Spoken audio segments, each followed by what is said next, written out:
The ancient starship hung in space like a sleeping giant. It was bigger than 3 city blocks and shaped like a smooth teardrop made of dark metal that seemed to drink in the light from nearby stars. For 30 years, it had floated in the same spot, silent and still. Commander Zexthala pressed her 4-fingered hand against the observation window and stared at the mysterious vessel. Her blue skin showed the stress lines that came from months of failure. Every day brought new disappointment. Every test ended the same way. The ship would not fly. Behind her, the research station buzzed with activity. Scientists from 12 different worlds worked day and night to solve the puzzle. The Corvan engineers with their metal implants tapped away at holographic displays. The tall, thin Altarians whispered to each other in their musical language. Even the floating energy beings called ethereals had come to help, their glowing forms drifting through the station like living stars. Everyone wanted to unlock the secrets of the Wanderer. Dr. Helen Martinez walked up beside the commander. She was small compared to most aliens on the station, with brown hair tied back in a simple ponytail and tired eyes behind wire-rimmed glasses. As the only human on the research team, she often felt out of place among the advanced alien races. Still, "No luck with the engine tests?" Helen asked. Zexthala's antenna twitched with frustration. "The power systems work perfectly. Life support is fully functional. The navigation computer responds to basic commands. But the moment we try to engage the drive systems, everything shuts down. It is as if the ship refuses to fly." Helen nodded and looked at the datapad in her hands. She had been studying the ship's interior layout for weeks. Something about it bothered her, but she could not put her finger on what it was. "Have you tried the ethereals yet?" she asked. "This morning," Zexthala replied. 3 of them merged with the ship's computer core. They said the artificial intelligence is present and aware, but it will not respond to their commands. It simply waits. Waits for what? The commander's large eyes blinked slowly. "That is what we cannot determine." Down in the station's main laboratory, Chief Engineer Korax was having the same conversation with his team.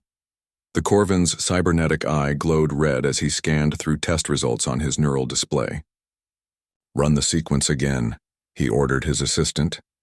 The younger Corvan's fingers danced over the control panel. On the main screen, they could see inside the Wanderer's engine room. Massive crystalline structures hummed with barely contained energy. Power flowed through conduits that pulsed like arteries. Everything looked ready to launch. "Engaging primary drive," the assistant announced.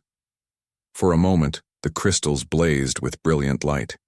The energy conduits flared brighter. Then, as quickly as it had begun, everything went dark. The ship's engines fell silent. "Automatic shutdown again," the assistant reported. "All safety systems engaged, no damage detected." Korax growled in frustration. His people had built some of the fastest ships in the galaxy. Their technology was legendary, but this ancient vessel made their best efforts look like children's toys. "What are we missing?" he muttered. 3 levels up, Dr. Helen Martinez was asking herself the same question. She sat in her small office surrounded by holographic displays showing every detail of the Wanderer's interior. The ship was beautiful in its simplicity. Smooth corridors led to perfectly organized rooms. The bridge was elegant with flowing lines that seemed almost organic. But it was the pilot's chair that kept drawing her attention. Helen zoomed in on the command center. The chair sat in the middle of the bridge like a throne, but it was not designed for any of the alien races she knew. The back was too straight for Altarians, who had curved spines. The armrests were too narrow for Corvans, who had thick, muscled limbs. The neural interface ports were positioned wrong for ethereals, who did not have solid bodies at all. She measured the proportions again and again. The seat height, the leg room, the distance from the chair to the control panels. Slowly, an impossible idea began to form in her mind. The chair was designed for a human, but that made no sense. The ship was millions of years old, built long before humans had even learned to make fire. How could ancient aliens have designed a pilot seat for a species that did not exist yet? Helen rubbed her tired eyes and looked at the data again. Maybe she was seeing patterns that were not really there. Maybe the stress of the project was making her imagine things, but the numbers did not lie. She stood up and walked to her window. Outside, the Wanderer floated in the darkness, waiting. Dozens of the galaxy's best minds had tried to unlock its secrets. The most advanced civilizations had failed to make it work. What if they were all looking at the problem the wrong way? Helen grabbed her datapad and headed for the door. She needed to talk to Commander Zexathala, even if her idea sounded crazy. Even if it meant suggesting that the solution to their problem was not advanced alien technology or superior intelligence. What if the answer was as simple as putting a human in the pilot's chair? The thought seemed impossible, but as Helen hurried through the station's corridors, she could not shake the feeling that she was right. The ship had been waiting for 30 years, silent and patient. Maybe it was waiting for someone like her. Jake Morrison wiped the sweat from his forehead and crawled out from under his cargo ship's engine. The smell of burned metal filled the air, and sparks still danced from broken power cables. His ship, the Lucky Break, was anything but lucky.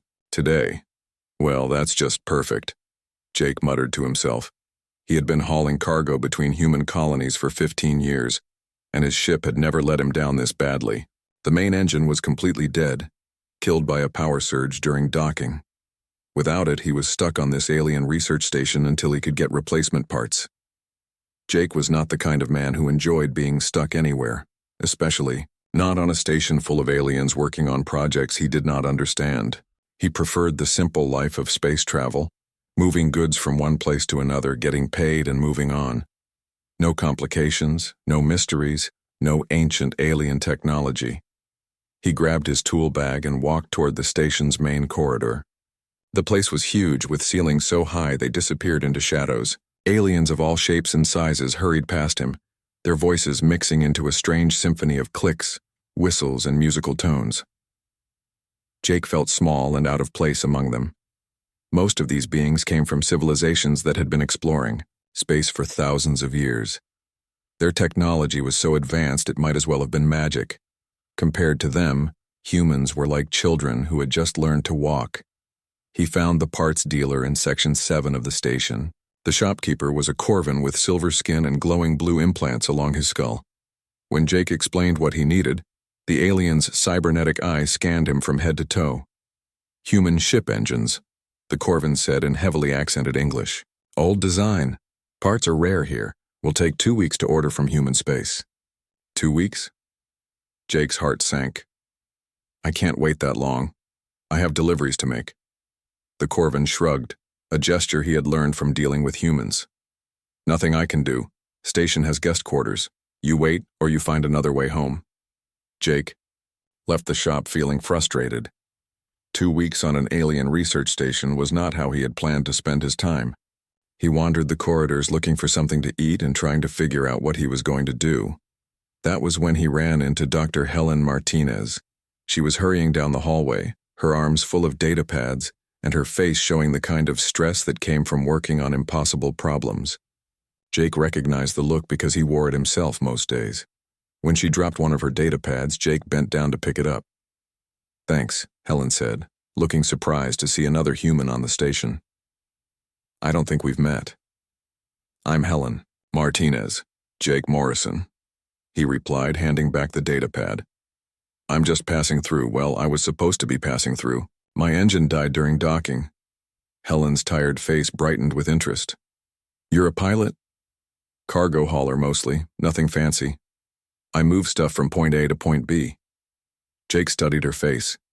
You look like someone who hasn't slept in weeks.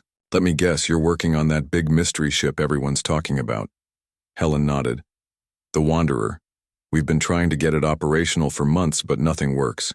Every time we try to start the engines, the whole system shuts down. Maybe it's broken? That's the thing, Helen said, her voice getting excited. It's not broken. Every test shows that all the systems are perfect. The ship just won't respond to any pilot we put in the command chair. Jake raised an eyebrow. Any pilot?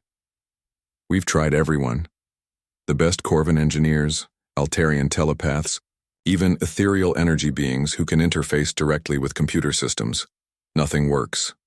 Helen paused, studying Jake's face. I have a theory, but everyone thinks I'm crazy.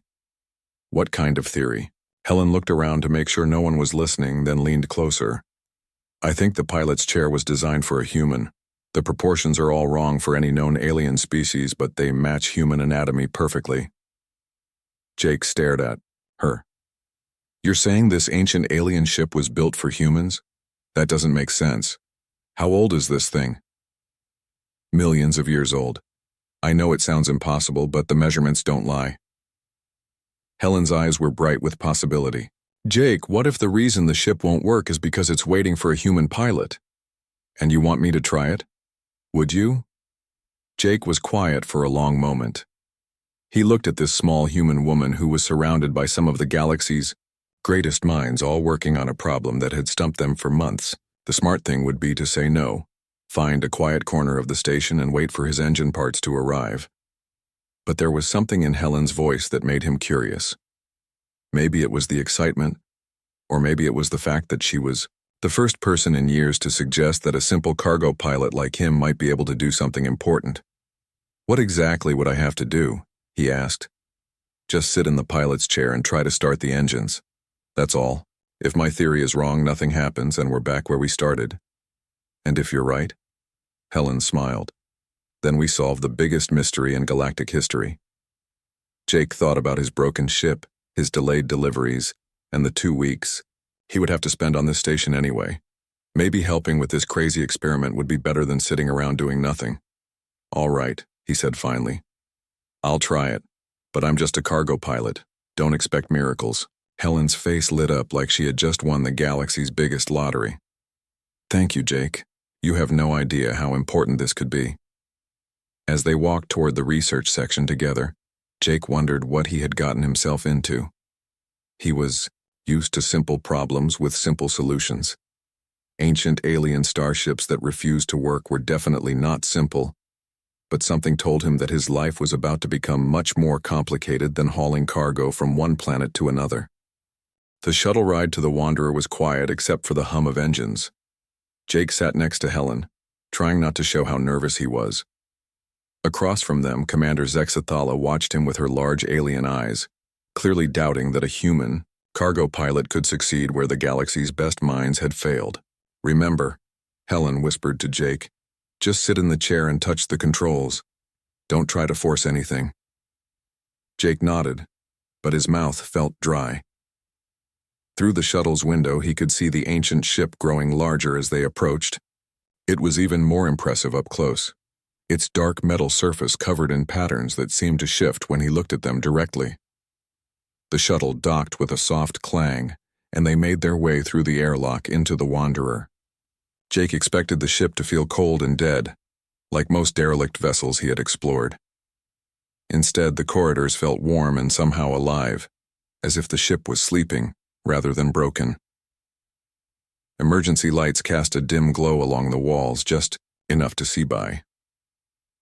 Their footsteps echoed softly as they walked toward the bridge.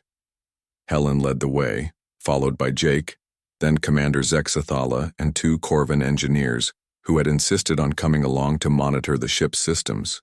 The bridge is just ahead, Helen said, her voice tight with excitement and worry. They stepped through a doorway into a large circular room. The bridge was beautiful in its simplicity, with smooth surfaces and flowing lines that seemed to grow naturally from the floor and walls. Banks of dark screens surrounded the central area, all waiting to come to life. And there, in the center of it all, was the pilot's chair. Jake stared at it and felt a strange chill run down his spine. The chair looked exactly right for a human, as if it had been made specifically for someone his size and shape. The armrests were positioned perfectly for human arms, and the back curved in a way that would support a human spine. Incredible, Commander Zexathala whispered. Dr. Martinez was correct. This chair was clearly designed for human physiology. One of the Corvin engineers activated his scanning equipment. All ship systems are in standby mode, he reported. Power levels are stable, ready for pilot interface. Jake walked slowly toward the chair, his heart beating faster with each step. This was the moment that would either prove Helen's theory or show that they were all chasing an impossible dream. He sat down. The moment Jake's body settled into the chair, everything changed. The bridge exploded with light as screens flickered to life all around them. Displays showed star charts, engine status, and systems information in symbols that somehow made perfect sense to Jake, even though he had never seen them before. But it was the voice that made everyone freeze in amazement. "Welcome aboard, pilot," said a calm, pleasant voice in perfect English. "I have been waiting for you." Commander Zexathala's antenna stood straight up in shock. The Corvan engineers stared at their instruments in disbelief. Helen covered her mouth with her hands, tears of joy filling her eyes. "I'm sorry," Jake said to the empty air, not sure where to look. "Who's talking?" "I am the ship's navigation and control system," the voice replied. "You may call me Navigator.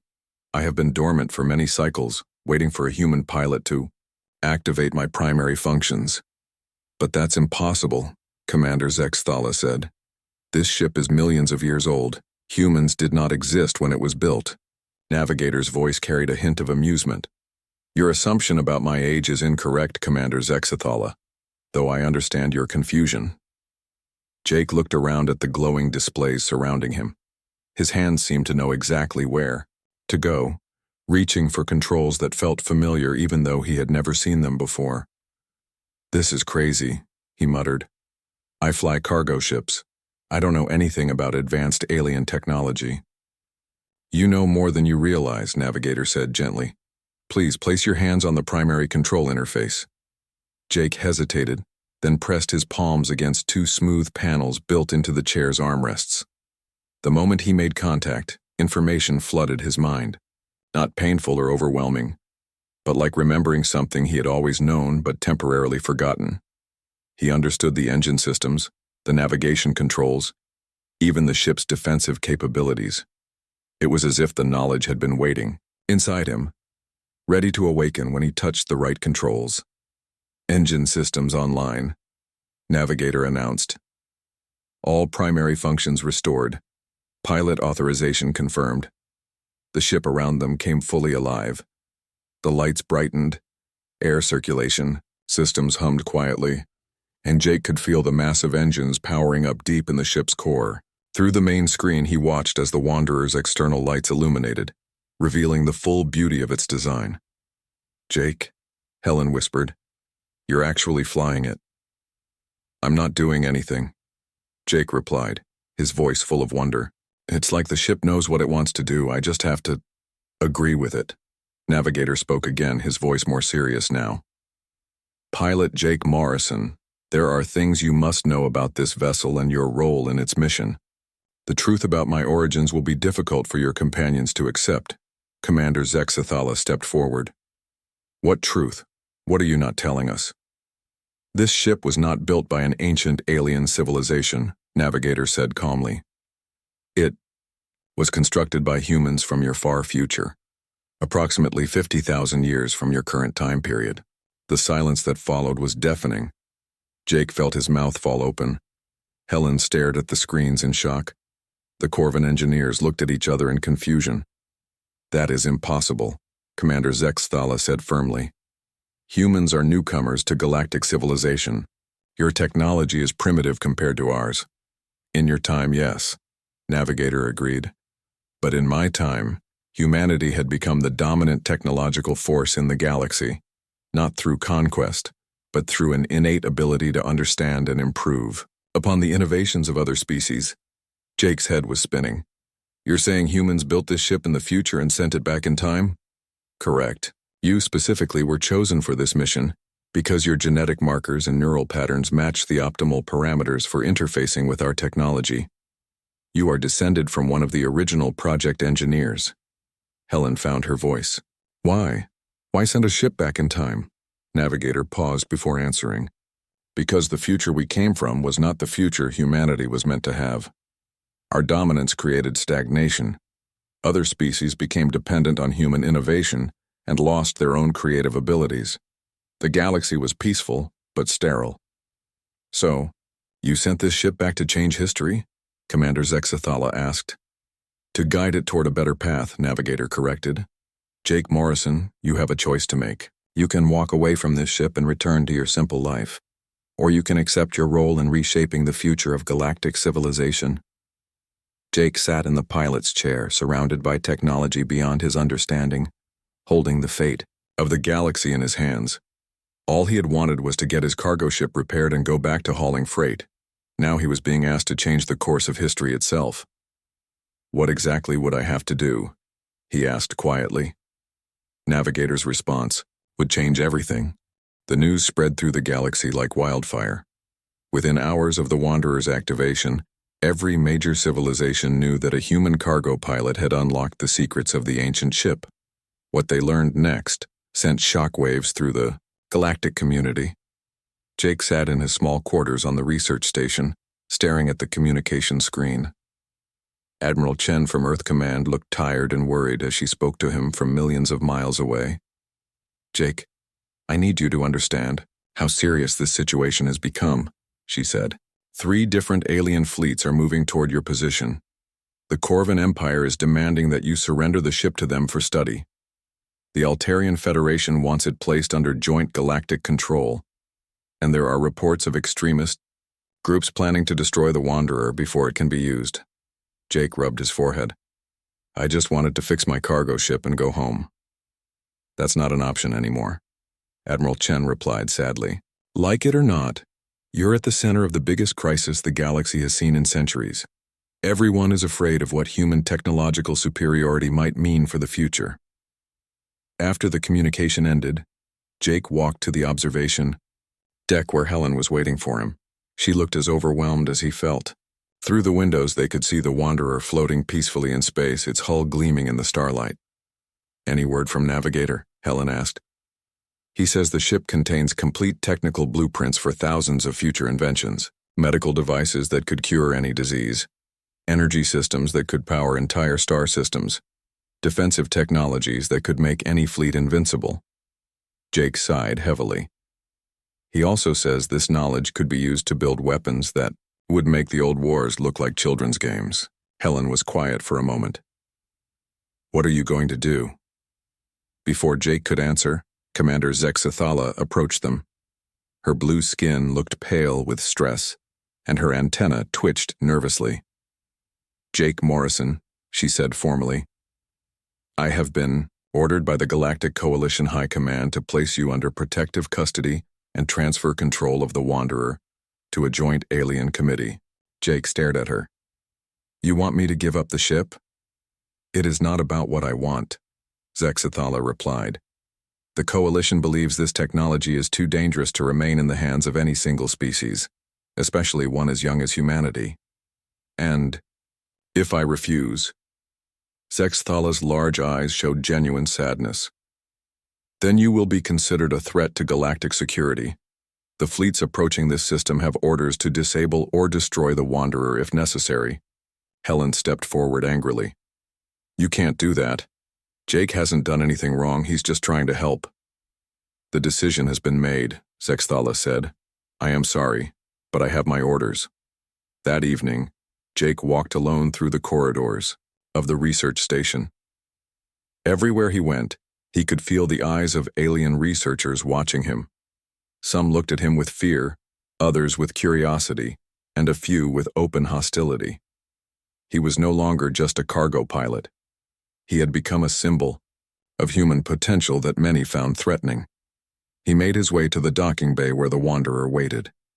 As soon as he stepped aboard, Navigator's voice greeted him. You seem troubled, Jake. Everyone wants to take the ship away from me, Jake said as he walked toward the bridge. They're afraid of what humans might do with all that future technology. And what do you think humans would do with it? Jake sat down in the pilot's chair, feeling the familiar warmth as the ship's systems responded to his presence. Honestly, probably make a mess of things. We're not exactly known for our wisdom when it comes to new technology. Navigator was quiet for a moment. Your honesty is refreshing. Most species would claim they would use such power only for good. So, what's the point of all this? Jake asked. If humans aren't ready for this technology, why did your people send the ship back in time? Because readiness is not something that can be given, Jake. It must be earned through choice and experience. The question is not whether humans deserve this technology, but what they will choose to do with the responsibility it brings. Jake looked at the star charts displayed around the bridge. 3 separate alien fleets were shown moving toward the station, their estimated arrival times counting down steadily. "They'll destroy the ship before they let me keep it," he said. "Perhaps. Or perhaps there is a third option you have not considered." "What do you mean?" Navigator's voice became thoughtful. "The future I came from was created by humans who believed they had to choose between dominance and submission. They either ruled over other species or allowed themselves to be ruled. But what if there was another way? I'm listening. What if the purpose of this ship is not to make humans superior to other species, but to help all species become better than they are now? What if human technological empathy could enhance alien innovations rather than replace them?" Jake was quiet, thinking about what Navigator had said. Around him, the ship's systems hummed softly, waiting for his decision. "You're talking about cooperation instead of competition," he said finally. "Exactly. The future I came from was peaceful but stagnant, because one species dominated all others. But what if every species could reach their full potential through working together?" An alarm chimed softly on the bridge. The first of the alien fleets had arrived at the edge of the system. Jake could see their ships on the long-range sensors, sleek and powerful vessels designed for war. "I have to make a choice, don't I?" Jake said. "Yes. You can flee in the Wanderer and risk starting an interstellar war. You can surrender the ship and let others decide how to use its technology. Or you can find a way to prove that humans are not seeking dominance but partnership." Jake stared at the approaching fleet markers on his screen. Everything he had ever wanted was simple and safe. But the galaxy was offering him something much more complicated and dangerous. It was also offering him the chance to build bridges instead of walls. "Navigator," he said quietly, "I need you to send a message to all the incoming fleets. Tell them I want to meet with their representatives aboard the Wanderer. All of them, together." "That could be very dangerous, Jake. Many of these beings see you as a threat." Jake smiled for the first time in days. Then it's time to show them they're wrong. The meeting room aboard the Wanderer had never seen so many different life forms in one place. Jake stood at the head of the table, trying not to show how nervous he was. Around him sat representatives from 12 different civilizations, many of whom had been enemies for centuries. Admiral Corex of the Corvan Empire sat with his arms crossed, his cybernetic implants glowing red with suspicion. Beside him, Elder Vashiti of the Altarian Federation kept her large eyes focused on Jake, reading his emotions with her telepathic abilities. The floating energy, being called Luxara, pulsed with different colors, showing its agitation. Commander Sexathala sat near the back, looking uncomfortable but determined to see how this would end.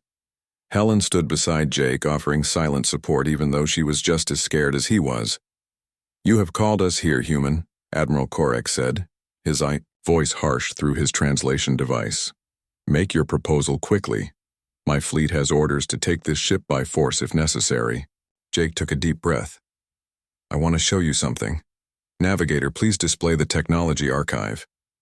The air above the table shimmered, and holographic displays appeared showing hundreds of different inventions, medical devices, energy systems, transportation methods, and technologies that seemed to defy the laws of physics.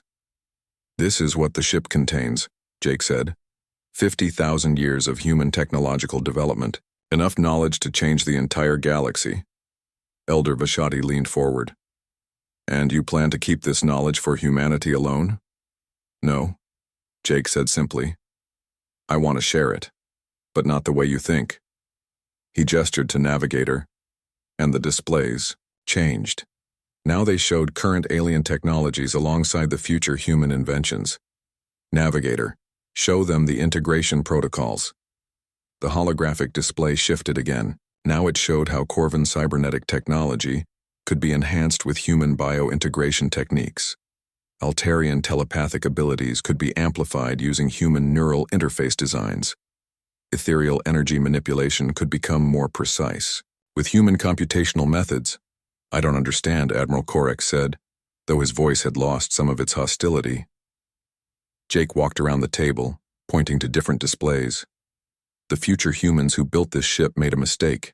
They became so advanced that other species stopped trying to innovate. Everyone became dependent on human technology. The galaxy became peaceful but boring. He stopped and looked directly at each representative. But what if that's not how it has to be? What if human technology could make your technology better, instead of replacing it? Luxara pulsed with curious yellow light. Explain further, human pilot. Navigator's voice filled the room. If I may demonstrate. Without waiting for an answer, he activated a small device on the table. Elder Vashti, please attempt to read the thoughts of Admiral Korex. The Altarian concentrated, then shook her head. His cybernetic implants create too much interference. It is impossible. Now please try again, Navigator said. This time, Vashti's eyes widened in surprise. I can sense his emotions clearly. The interference is gone. How? Admiral Korex demanded. Simple modification to your neural implants using human bioharmonic frequencies, Navigator explained. Your technology becomes more compatible with organic telepathy. Neither species loses their unique abilities, but both become more effective. Around the table, the alien representatives began to murmur among themselves. Jake could see their suspicion starting to change into curiosity. This is just one example, Jake said. The Wanderer isn't meant to be a human weapon or a human treasure. It's meant to be a bridge between all our civilizations. Elder Vashti studied Jake with her large eyes. You would truly share this knowledge freely? More than share it, Jake replied. I want to work together to develop it. Human technological empathy combined with your species' unique abilities could create innovations none of us could achieve alone. The room fell silent as the representatives considered his words. Admiral Korex was the first to speak. What guarantees do we have that humans will not use this knowledge to dominate us? Jake smiled sadly. The same guarantee you can give me that your people won't try to dominate mine. None. We have to choose to trust each other. Commander Zexthala stood up. The Coalition High Command will never approve this arrangement. Then maybe it's time for a new kind of coalition, Jake said. One based on cooperation instead of control. He turned to address the entire group. I'm not asking you to follow human leadership. I'm asking you to join a partnership where every species contributes their strengths and everyone benefits from the results. Luxara pulsed with bright white light. You propose to make this ship a traveling laboratory? A place where our species can work together? Exactly, Jake replied. The Wanderer becomes a mobile research station. We visit different worlds, share knowledge, and help each species reach their full potential. No one rules over anyone else. Elder Vashti closed her eyes and reached out with her telepathic abilities, sensing the emotions of everyone in the room. When she opened them again, she was smiling. I sense genuine desire for cooperation from the human pilot, she announced. His intentions are honest. One by one, the other representatives began to nod in agreement. Even Admiral Korex seemed convinced, though he remained cautious. This will not be easy, he warned. There are those among all our species who prefer the old ways of competition and conflict. Change never is easy, Jake agreed. But it's better than war. 3 months later, Jake stood on the bridge of the Wanderer as it approached the Corvin home system. Behind him, scientists from 6 different species worked together on a project to improve interstellar communication technology. The ship had become exactly what he had envisioned. A place where cooperation replaced competition. He was no longer a simple cargo pilot, and he would never return to his old life of hauling freight between human colonies. But he had found something better, a purpose that brought species together instead of driving them apart. Helen joined him at the main viewing screen as they watched the Corvin fleet escort them safely to the planet's orbital research facilities. Any regrets? She asked.